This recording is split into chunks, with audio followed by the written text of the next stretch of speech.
Hello दोस्तों, तो नमस्कार साथियों। तो मैं आपको पढ़ाने वाला हूं बायोलॉजी क्लास 12th के लिए हिंदी मीडियम के स्टूडेंट को। और इस क्लास का जो ये पहला क्लास है, इसमें हम आपको पूरे सिलेबस के बारे में बताएंगे डिटेल से, और कौन से बुक को पढ़ना है जहां से क्वेश्चन आपको मिलेगा, बोर्ड एग्जाम में हो या 12th के बाद आप नीट का एग्जाम देना चाहते हैं तो। और सबसे पहला वीडियो है तो आप लोग वीडियो को लाइक करके और चैनल को सब्सक्राइब कर लेंगे। और हमारे चैनल पे जो भी सब्जेक्ट का पढ़ाई होगा उसका टेलीग्राम पे आपको नोट्स भी फ्री में अवेलेबल होगा, और हैंड रिटन और नोट्स के साथ। तो शुरुआत करने से पहले हम आपको बता दें कि पहले आप लोग क्लास 11th में कुछ भी नहीं पढ़े होंगे तो भी आपको ये क्लास समझ में आएगी, क्योंकि हम आपको एकदम बेसिक से शुरुआत करने वाले हैं। जो कि आप लोग क्लास 11th में 5 यूनिट है, उसको अगर आप पढ़ लिए हैं तो और बेस्ट बात है, और नहीं पढ़े हैं तो कोई दिक्कत वाली बात नहीं है, हम आपको वो भी कवर करा देंगे। तो जैसा कि आप लोग 5 यूनिट तक हम आशा करते हैं कि आप लोग क्लास 11th में पढ़े होंगे, या नहीं भी पढ़ेंगे तो कोई दिक्कत नहीं है। तो शुरुआत करने से पहले यहाँ पर देख सकते हैं यूनिट 6 में जो है आपको क्लास 12th में 6 से स्टार्ट होगा, जिसमें चैप्टर का जो यूनिट का नाम है वो है रिप्रोडक्शन, और इसके अंतर्गत 4 चैप्टर आते हैं। वहीं पे दूसरा यूनिट 7 में है जेनेटिक्स और इवोल्यूशन, इसका मतलब एंड होता है जो एवोल्यूशन के लिए यहाँ पर दिया गया है, और ये है 20 मार्क्स का। और यूनिट 8 में है बायोलॉजी इन ह्यूमन वेलफेयर, जो कि 15 मार्क्स के आते हैं। यूनिट 9 में है बायोटेक्नोलॉजी, जो 10 मार्क के पूछे जाते हैं। और यूनिट 10 में है इकोलॉजी, जो 10 मार्क के हैं।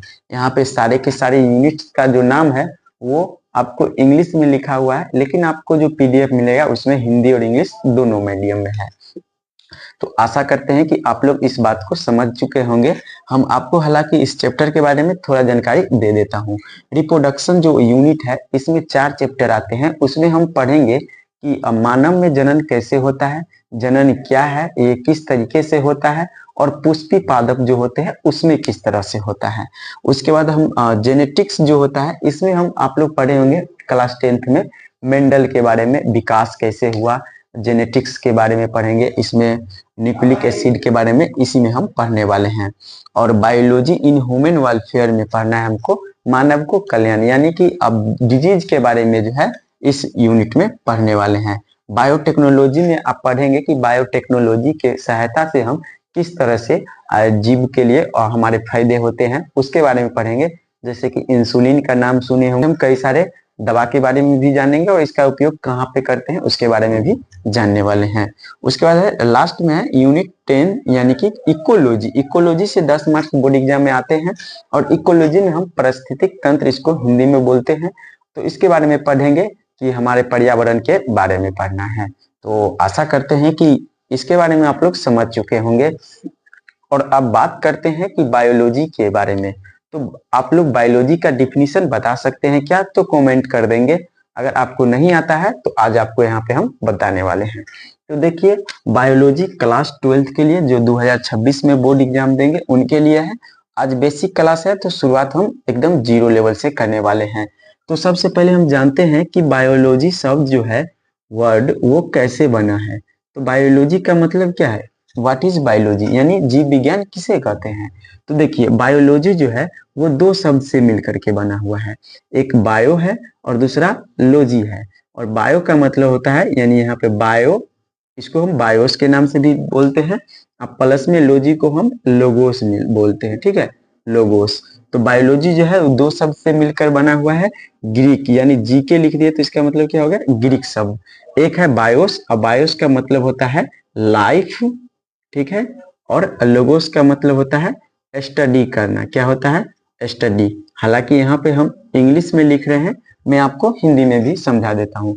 और लाइफ का मतलब क्या हो जाता है? जीवन। लाइफ का मतलब जीवन हो गया। और यहाँ पे स्टडी का मतलब क्या होता है? अध्ययन करना। अध्ययन करना हो गया। आप लोग इतना तो कॉमन चीज है, जानते होंगे। तो देखिए, बायोलॉजी जो है 2 शब्द से मिलकर के बना हुआ है, एक बायोस और दूसरा है लोगोस। बायोस का मतलब होता है लाइफ, और इसको हम जीवन बोलते हैं हिंदी में। और स्टडी मतलब अध्ययन करना, और इसको हम एक साथ बोलेंगे तो बायोलॉजी जो है वो स्टडी ऑफ लाइफ हिंदी में बोलेंगे। तो जीवन के बारे में जब हम अध्ययन करते हैं तो उसको जीव विज्ञान कहते हैं। यही बात है सिंपल में। अब जीव विज्ञान को जो है फादर कौन है, तो इसका जो फादर है वो है अरस्तु। कौन हो गए? अरस्तु। हिंदी में इसको हम जनक बोलते हैं, ठीक है। तो बायोलॉजी का जनक किसको बोलते हैं? अरस्तु को बोलते हैं, अरस्तु। और उसके बाद हम बता दें कि बायोलॉजी को जो है हम दो ब्रांच में मेनली पढ़ते हैं। कई सारे ब्रांच हैं लेकिन दो ब्रांच हम पढ़ते हैं। एक का नाम है जंतु विज्ञान और दूसरा का नाम है वनस्पति विज्ञान, ठीक है, वनस्पति विज्ञान। और इसके अंतर्गत जो है हम पेड़ पौधे के बारे में अध्ययन करेंगे, पेड़ पौधे के बारे में अध्ययन करेंगे, और दूसरी तरफ है पौधों के बारे में, और इधर हम इसमें हम जंतु के बारे में अध्ययन करेंगे, जैसे कि मानव हो गया, और जैसे गाय भैंस इत्यादि जो भी है उसके बारे में अध्ययन करने वाले हैं। और जंतु विज्ञान का जो जनक है वो भी अरस्तु ही है, और वनस्पति विज्ञान का जो है वो थियोफ्रेटस है। तो ये था बेसिक जानकारी। अब हम बात करने वाले हैं कि चैप्टर कौन कौन से इसके अंतर्गत आने वाले हैं, जो शुरुआत करेंगे। तो सबसे पहला यूनिट है रिप्रोडक्शन, और इसके अंतर्गत एक चैप्टर का नाम है रिप्रोडक्शन इन ऑर्गेनिज्म। हिंदी में बात करेंगे तो जीवों में जनन कैसे होता है, इस पे हम चर्चा करने वाले हैं। तो इसको मिटा देते हैं। चैप्टर नंबर 1 स्टार्ट कर रहे हैं, जिसका नाम है रिप्रोडक्शन इन ऑर्गेनिज्म। इसको हिंदी में हम बोलते हैं जीवों में जनन, यानी जीवों में जनन जो है वो किस तरीके से होगा उसके बारे में हम अध्ययन करेंगे। और मैं आपको बता दूं कि आप लोगों को जो है वो बुक फॉलो करना है, वो है एनसीईआरटी। आप हिंदी मीडियम के मार्केट से खरीद सकते हैं, या अगर आप इंग्लिश मीडियम से है तो इंग्लिश मीडियम में खरीद सकते हैं आप। और लाइन बाय लाइन आपको पढ़ना है, ताकि बोर्ड एग्जाम में जो आप क्वेश्चन बनाएंगे वो आपको आसान लगे, ताकि वहां पर ऐसा ना हो कि आपको पता ही नहीं चले क्वेश्चन आपको पता है आंसर। क्योंकि एनसीईआरटी का जो लाइन होता है थोड़ा कठिन होता है, उसको जब आप पढ़ेंगे तो आपको समझ में जरूर आएगा। और नहीं समझ में आ रहा है तो मेरा वीडियो आप देख लीजिए, उसके बाद जरूर समझ में आएगा। क्योंकि हम आपको एनसीईआरटी के हर एक लाइन को तोड़ तोड़ कर समझाने वाला हूँ। और जो भी स्टूडेंट सोच रहे हैं कि क्या क्वेश्चन यहाँ से आएगा, जी हाँ, मैं आपको हर एक वीडियो के लास्ट में 2-3 क्वेश्चन हर रोज देंगे, और उसको आप लोग प्रैक्टिस करेंगे, ताकि आपका साथ साथ प्रिपरेशन अच्छे से होते रहेंगे। और आपको मैं ऑब्जेक्टिव भी करवाने वाला हूँ प्रैक्टिस। तो देखिए, रिप्रोडक्शन इन ऑर्गेनिज्म जो है उस चैप्टर के अंतर्गत सबसे पहला जो आप टॉपिक देखेंगे, तो वहां पर एक टॉपिक का नाम है जीवन अवधि। जीवन अवधि को हम एक और नाम से जानते हैं जीवन काल। और इसको, और हम अगर इंग्लिश में बात करते हैं तो उसका है लाइफ स्पेन। अब जीवन अवधि क्या होता है, जीवन काल क्या होता है, और लाइफ स्पेन क्या होता है, तीनों एक ही चीज है, और इसके डिफिनीशन हम बारे में बात करने वाले हैं। तो देखिए, जीवन अवधि जो होता है वह किसी भी जीव के प्राकृतिक जन्म से लेकर के और प्राकृतिक मृत्यु तक की जो अवधि होती है, समय होता है, उसी को हम बोलते हैं जीवन अवधि। आप नहीं समझे होंगे तो मैं आपको अच्छे से समझा देता हूँ। मान लीजिए जीवन अवधि का मतलब क्या होता है, उसको हम आपको समझाने वाले हैं। तो देखिए, जीवन अवधि जो होता है वो किसी भी जीव का जन्म से लेकर के और उसके प्राकृतिक मृत्यु तक की जो अवधि होती है, इस बीच के जो अवधि हुआ, समय हुआ, उसी को हम जीवन अवधि बोलते हैं। आप लोग नहीं समझ पा रहे होंगे तो यहाँ पे आप समझिए। देखिए, ये एक जीव है जिसका जन्म हुआ है, और जन्म के बाद ये वृद्धि किया, वृद्धि करने के बाद इसमें जो है बाल्यावस्था आया, किशोरावस्था आया और प्रौढ़ावस्था आया, जिसको हम वृद्धावस्था भी बोलते हैं। और इसके बीच में एक और अवस्था आता है जिसको हम जनन अवस्था बोलते हैं, रिप्रोडक्टिव फेज बोलते हैं। तो यहाँ से अगर मान लीजिए कोई जीव का जन्म हुआ है और वृद्धि करते करते और यहाँ पे आया, जिसको हम वृद्धावस्था बोलते हैं, और इस अवस्था में जाकर के ये जीव की हो गई मृत्यु। क्या हो गया? मृत्यु। और इसके बीच का जो समय है, हम इसी को क्या बोलते हैं? जीवन अवधि या लाइफ स्पेन और जीवन काल, तीनों एक ही चीज है। तो इसी को हम बोलते हैं। अब और अच्छे तरीके से समझिए। मान लीजिए कि कोई व्यक्ति है, मान लीजिए ये राम नाम का एक लड़का है, इसका जन्म 2010 में हुआ, ठीक है। और 2000 मान लीजिए इसका मृत्यु जो है वो 2070 में हो गया। ठीक है, अभी हालांकि नहीं आया है लेकिन मान लीजिए तो 2070 में इसका मृत्यु हो गया और ये प्राकृतिक डेथ हुआ है। यहाँ पे कोई एक्सीडेंटल डेथ नहीं हुई है। कहने का मतलब है कि वो प्राकृतिक तरीके से मरता है, जो वृद्धि करता है, बाल्यावस्था में आता है, फिर किशोरावस्था में, फिर जनन अवस्था, उसके बाद वो वृद्धावस्था में जाकर के फिर उसका मौत हो जाता है। एक्सीडेंट से अगर कोई मर रहा है तो उसको यहाँ पे काउंट हम लोग नहीं करते हैं। तो ये 2010 में जो जन्म लिया था और 2070 में जो डेट कर गया या डेट करने वाला है, तो इसके बीच का जो समय है वो कितना हो गया? तो 2010 में जन्म लिया, 2070 यानी कि 60 वर्ष हो गया। 60 वर्ष, तो इस व्यक्ति का जो जीवन अवधि हुआ, लाइफ स्पेन, वो 60 वर्ष हो गया। तो इसी तरीके से अलग अलग जीवों के बारे में आपके एनसीईआरटी में कुछ एग्जाम्पल दिए गए हैं, उसको आप याद कर लेंगे। क्या है कि अभी तक वहां से क्वेश्चन नहीं आया है, हो सकता है भविष्य में आ जाए, तो वो आपको याद कर लेना है। और मैं आपको यहाँ पर और बता देता हूँ कि जीवन अवधि के बारे में 2-4 लाइन और याद कर लीजिए। तो जीवन अवधि जो होता है वो जीवन काल किसी भी जीव के आकार पर निर्भर नहीं करता है, यानी कि वो जीव जो है वो किस आकार का है उस पर निर्भर नहीं करता है कि उसका जीवन काल कितना दिन होगा। एग्जाम्पल से समझिए, एक कौवा है और एक तोता है, दोनों का साइज की बात करें, आकार का बात, तो लगभग लगभग सेम होता है। लेकिन कौवा जो है वो 15 वर्ष का उसका जीवन काल है, यानी 15 वर्ष जीवित रहता है, और तोता जो है वो 140 वर्ष जीवित रहता है। इसीलिए आप लोग देखे होंगे कि घरों में लोग तोते को पालते भी हैं। तो आप लोग यहाँ से समझ गए। दूसरी तरफ हम बात करने वाले हैं कि आप एक बरगद का पेड़ लीजिए और एक आम का पेड़ लीजिए। तो बरगद का पेड़ और आम का जो पेड़ है लगभग सेम है, लेकिन बरगद का जो पेड़ है वो 200 से 300 वर्ष तक जीवित रहता है, लेकिन वहीं पे आम का जो पौधा है वो 15 से 20 साल में ही वो डेड कर जाता है। और इसका एग्जाम्पल सटीक एनसीईआरटी में भी यही दिया हुआ है। तो ये चीज को आप लोग याद कर लीजिएगा। और एनसीईआरटी में धान का भी दिया हुआ है जो 3 से 4 महीना होता है, गुलाब का दिया हुआ है, केला का दिया हुआ है और कछुए का भी दिया हुआ है।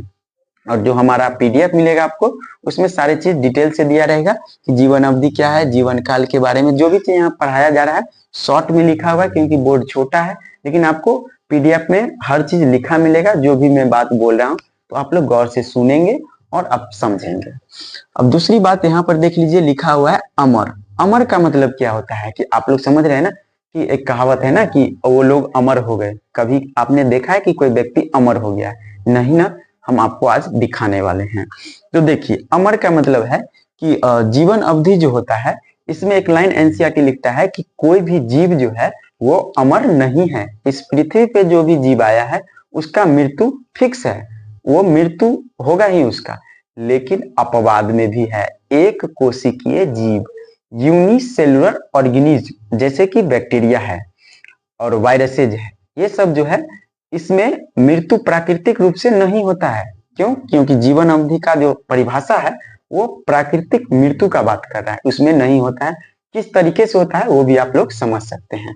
तो देखिए, ये मान लीजिए कोई बैक्टीरिया है, ठीक है, ये मान लीजिए बैक्टीरिया है, और बैक्टीरिया में जो जनन होता है वो द्विखंडन के द्वारा होता है। द्विखंडन कहने का मतलब हुआ कि हम आपको बताएंगे द्विखंडन क्या होता है, लेकिन अब समझ लीजिए द्विखंडन का मतलब, द्वि मतलब दो, अखंडन मतलब टूटना, यानी दो खंड में टूट जाना। ये बैक्टीरिया जो है, ये एक बैक्टीरिया है, तो इससे टूट करके और यहाँ पे ये दो बैक्टीरिया का निर्माण कर लेता है। तो देखिए, एक बैक्टीरिया था, अब यहाँ पे कितना बैक्टीरिया हो गया? दो बैक्टीरिया हो गया। अब ये दो क्या करेगा, फिर एक इधर बना लेगा और एक इधर, यानी दो दो फिर बना लेगा, यानी क्योंकि द्विखंडन होता है इसमें। तो देखिए, यहाँ पे एक बैक्टीरिया से दो बैक्टीरिया बन गया, फिर दो बैक्टीरिया से चार बैक्टीरिया बन गया, लेकिन इसमें इस बैक्टीरिया का जो है मृत्यु हुआ? नहीं हुआ। इस बैक्टीरिया का मृत्यु हुआ? नहीं हुआ। इसका भी नहीं हुआ, इसका भी नहीं हुआ अभी, क्योंकि ये भी आगे जनन कर सकता है और इस सब का जो है आगे जनन कर सकता है। तो एक बैक्टीरिया से दो बैक्टीरिया बन जाता है, लेकिन इसका मृत्यु नहीं होता है। हाँ, लेकिन हम लोग इसको मार देते हैं, ये अलग बात है, एक्सीडेंटल हो गया ये प्राकृतिक रूप से नहीं हुआ। तो ये क्या हो गया? जीवन अवधि के बारे में हम आपको अच्छी तरीके से पूरे समझा दिए हैं। अब चैप्टर का नाम है रिप्रोडक्शन, तो हम बात करने वाले हैं कि रिप्रोडक्शन क्या होता है। तो देखिए, रिप्रोडक्शन को हिंदी में हम जनन करते हैं, जनन कहते हैं। तो अब जनन क्या है? तो जनन यह एक जैविक प्रक्रिया है। अगर आप नोट करना चाहें तो कर सकते हैं। तो जनन यह एक जैविक प्रक्रिया है जिसमें जीव अपने जैसे छोटे संतति को जन्म देते हैं। फिर से समझिएगा, देखिए, जनन यानी रिप्रोडक्शन, री मतलब क्या आता है? फिर से, अब प्रोडक्शन मतलब उत्पादन करना, यानी जो जीव है वो जो है अगर किसी जीव को जन्म देता है तो उसी को तो हम रिप्रोडक्शन कहते हैं, यानी जनन कहते हैं। तो हम एक अच्छे तरीके से इसका डिफिनीशन हम लिखेंगे। तो जनन वह एक जैविक प्रक्रिया है जिसमें जीव अपने समान छोटे से नए संतति को जन्म देता है, उसको हम जनन कहते हैं। यहाँ तक आप क्लियर कर चुके होंगे। और जनन जो है वो दो प्रकार के होता है। कितने प्रकार के होते हैं जनन? वो दो प्रकार के होता है। एक होता है लैंगिक जनन और दूसरा क्या होता है? अलैंगिक जनन। लेकिन हम आपको बता दें कि आप लोग कहीं कहीं आपको पढ़ाया होगा कि 3 प्रकार के होता है, लैंगिक जनन, अलैंगिक जनन और कायिक जनन। तो ऐसा नहीं है, अलैंगिक जनन के अंतर्गत ही आता है कायिक जनन। तो इस पे आपको कोई डाउट नहीं होना चाहिए। तो जनन दो प्रकार के होते हैं, लैंगिक यानी सेक्सुअल रिप्रोडक्शन और अलैंगिक यानी एसेक्सुअल रिप्रोडक्शन। जनन क्या होती है? जनन वह एक जैविक प्रक्रिया है जिसमें जीव अपने समान नए छोटे संतति को जन्म देते हैं। नए क्यों बोले? क्योंकि वो नया आएगा, और छोटे इसलिए बोले कि जो जीव है वो अपने से छोटे संतति को जन्म देता है। ऐसा नहीं कि वो 30 वर्ष की अगर वो जीव है तो वो 30 वर्ष के बच्चे को जन्म देगा, ऐसा हो सकता है? नहीं होगा। तो इसीलिए आप लोग एक नए और छोटे शब्द का उपयोग जरूर करेंगे, क्योंकि एनसीईआरटी ये लाइन लिखती है। तो आशा करते हैं कि आज का ये वीडियो आपको समझ में आ चुका होगा और इससे रिलेटेड जानकारी आपको मिल चुकी होगी। और यहाँ से एक क्वेश्चन आप लोग नोट कर लेंगे जो कि बिहार बोर्ड में कई बार पूछा भी गया है, यानी आप बोर्ड एग्जाम में पूछा जाता है क्वेश्चन कि जनन से आप क्या समझते हैं। अगर क्वेश्चन आता है कि जनन से आप क्या समझते हैं, तो मैं जो आपको अभी बताया हूं उसी को लिखना है और इसके प्रकार को लिख देना है कि दो प्रकार के होते हैं। पहले लिखना है कि जनन से आप क्या समझते हैं। तो जनन वह एक जैविक प्रक्रिया है जिसमें जीव अपने जैसे नए और छोटे संतति को जन्म देते हैं, उसको जनन कहते हैं। जनन दो प्रकार के होते हैं, एक लैंगिक जनन और एक अलैंगिक जनन। इतना लिख दीजिएगा तो आपको 2 मार्क्स मिल जाएगा। और अगले सेशन में हम आपको बताने वाले हैं लैंगिक जनन और अलैंगिक जनन क्या होती है। तो आज के इस वीडियो में बस इतना ही, फिर मिलते हैं नए वीडियो में और आपको रेगुलर वीडियो मिलेगा और आप लोग पढ़ाई अच्छे से करते रहेंगे। धन्यवाद।